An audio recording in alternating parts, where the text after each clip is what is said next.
And it is June 1st, of course, the start of the hurricane season. From now through November, we all need to keep an eye on the tropics. And beyond that, right now is when we all need to be preparing and planning for a possible hurricane. As longtime residents know, preparation is the key to everything. You don't want to be scrambling for supplies or trying to communicate with loved ones when a storm is on our doorstep. Mariah Gallegos reports tonight on what you need to do.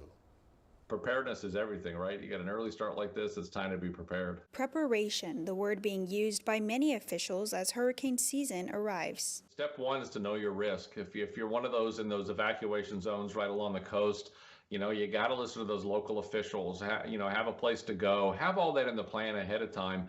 Ken Graham with the National Hurricane Center says it's things like checking around your house for trees that could fall and talking with your neighbors to help one another also prepare. Talk to your family about when we might have to leave, what we would take with us, how we would care for our pets, and where we're going to go.